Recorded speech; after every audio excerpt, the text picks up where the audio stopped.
Technique easy এডুকেশনে আপনাদের সবাইকে জানাচ্ছি আন্তরিক শুভেচ্ছা ও স্বাগতম। আজকে আমরা কথা বলবো আমাদের সপ্তম শ্রেণীর ডিজিটাল প্রযুক্তি বইয়ের আমাদের শিখন অভিজ্ঞতা 3-এর কি নিয়ে। আমরা আজকে সেশন 3 নিয়ে কথা বলবো এবং সেশন 3-এ আমাদের কি আছে? আমাদের সেশন 3-এ আছে আমাদের ভার্চুয়াল আইডি বা ভার্চুয়াল পরিচিতির পর্যালোচনা নিয়ে কথা বলা আছে। ঠিক এর আগের যে পর্বগুলো ছিল সেগুলোতে আমরা দেখেছি কিভাবে আমরা ভার্চুয়াল পরিচিতি বা আইডি তৈরি করতে পারি। তারপরে আজকে আমরা দেখবো সেগুলোর পর্যালোচনা নিয়ে। সো আসো আমরা সময় নষ্ট না করে শুরু করি। আমরা আজকে কথা বলবো আমাদের সেশন 3 অর্থাৎ আমাদের ভার্চুয়াল পরিচিতি পর্যালোচনা। এই ভার্চুয়াল পরিচিতি নিয়ে আমাদের কিন্তু আরো 2টা পর্ব আছে, অর্থাৎ সেশন শিখন অভিজ্ঞতা 3-এর উপরে সেশন 1, 2 এগুলো নিয়ে কথা বলা আছে।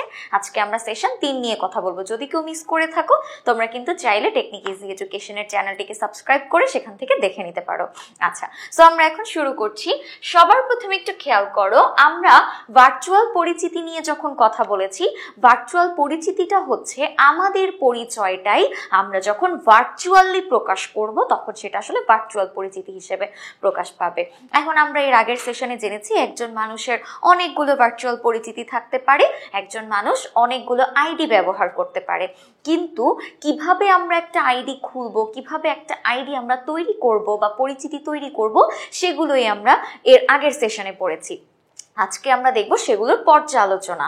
তো সেই পর্যালোচনার জন্য আমরা এখানে ব্যবহার করেছি আমাদের সবার পরিচিত মাইক্রোসফটের প্রতিষ্ঠাতা আমাদের বিল গেটসের একটা ভার্চুয়াল পরিচিতি নিয়ে এখানে কথা বলা আছে।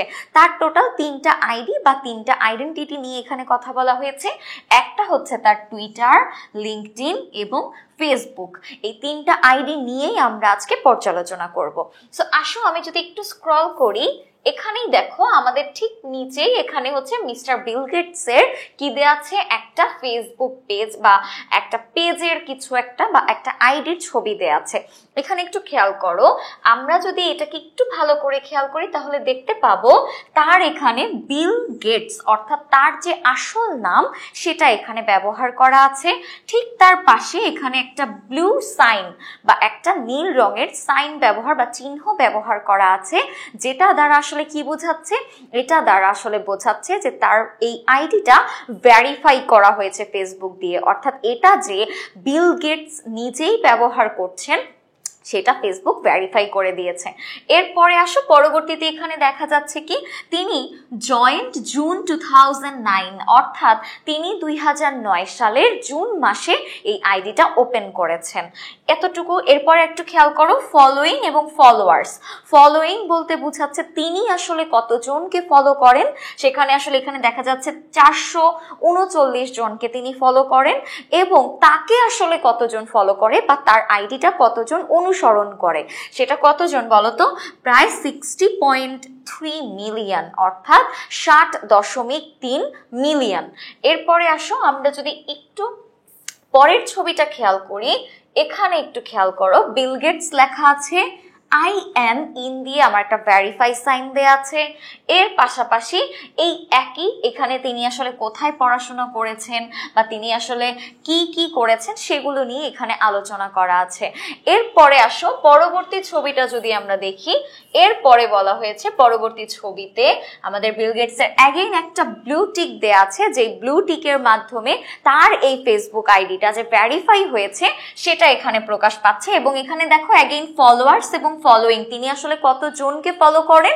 মাত্র 35 জনকে, কিন্তু তাকে কতজন ফলো করে? এখানে হচ্ছে 42 মিলিয়ন বা 42 মিলিয়ন মানুষ তাকে ফলো করে। সো এখানে এটাই হচ্ছে আমাদের তার আইডি ডিটেলস।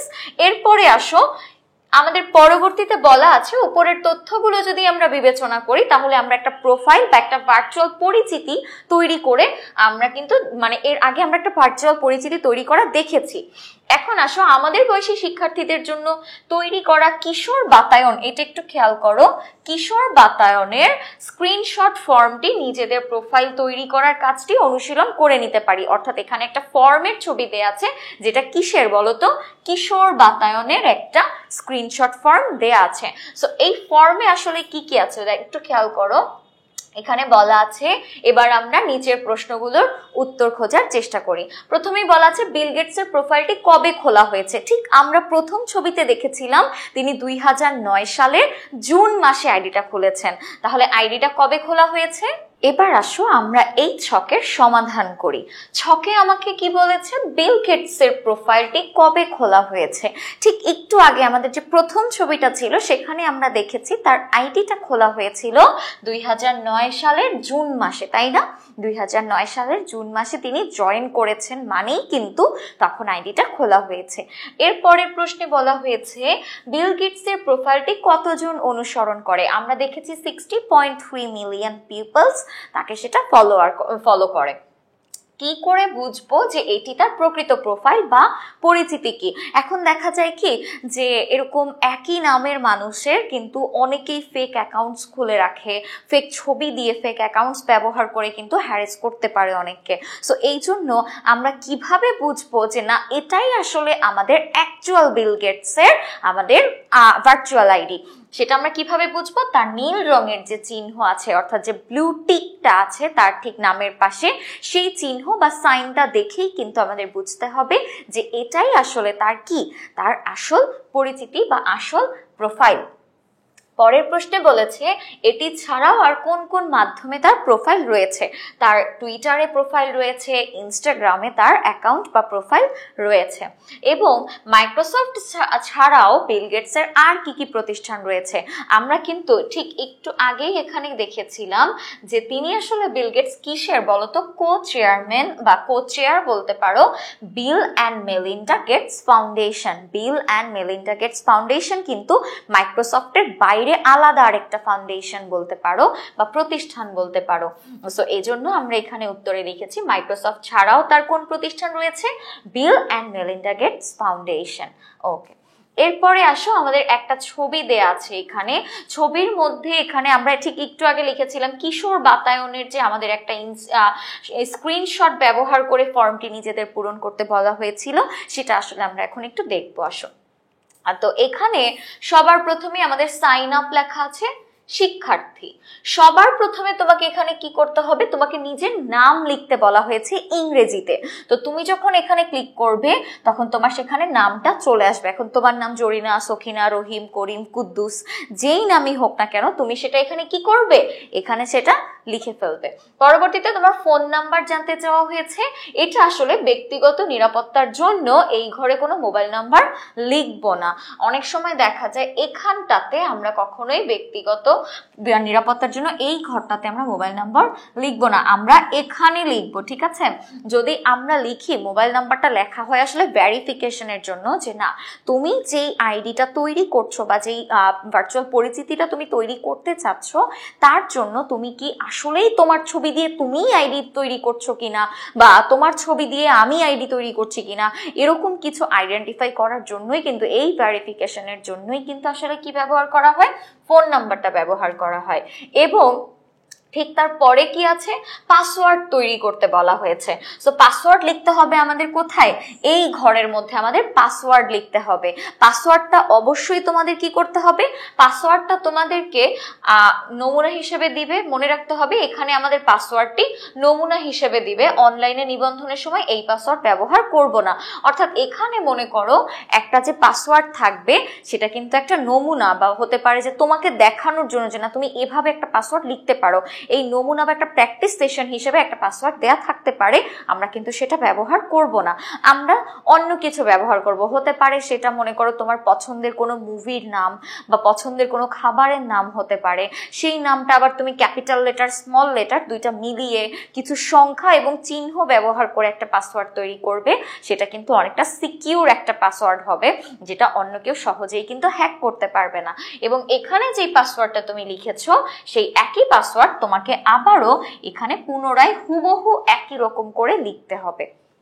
এরপরে আসো, পরবর্তীতে বলা হয়েছে জেলা, অর্থাৎ তুমি কোন জেলায় বসবাস করো। যেমন আমি এখন কোথায় আছি, ঢাকা জেলাতে আছি। তুমি যদি বরিশাল জেলায় থাকো, তুমি যদি রাজশাহীতে থাকো, তুমি যেখানেই থাকো না কেন, তুমি সেখানে কি করবে, এখানে তুমি তোমার জেলাটা লিখবে, তোমার শিক্ষা প্রতিষ্ঠানের নাম লিখবে, তুমি যে কোনো যে স্কুলে পড়ছো সেই স্কুলের নামটা তুমি এখানে লিখে ফেলবে। এরপরে শ্রেণী, তুমি কোন ক্লাসে পড়ো, আমরা জানি তুমি সপ্তম শ্রেণীতে পড়ো, তাহলে তুমি এখানে তোমার সপ্তম শ্রেণী, এবং তুমি জন্ম তারিখের জায়গায় এখানে একটু খেয়াল করো, এম দেয়া আছে মানে হচ্ছে মান্থ দেয়া আছে, ডি মানে হচ্ছে ডেট, ওয়াই দিয়ে আসলে ইয়ারকে বোঝানো হচ্ছে। এইভাবে তুমি তোমার জন্ম তারিখটা লিখে ফেলবে, এবং তোমার জেন্ডার বা লিঙ্গ, তোমার আসলে কি তুমি ছেলে নাকি মেয়ে, সেটা তুমি এখানে ট্যাপ করে সিলেক্ট করে দিবে। তুমি ছেলে হলে ছেলেতে ক্লিক করবে, মেয়ে হলে মেয়েতে ক্লিক করে ফেলবে।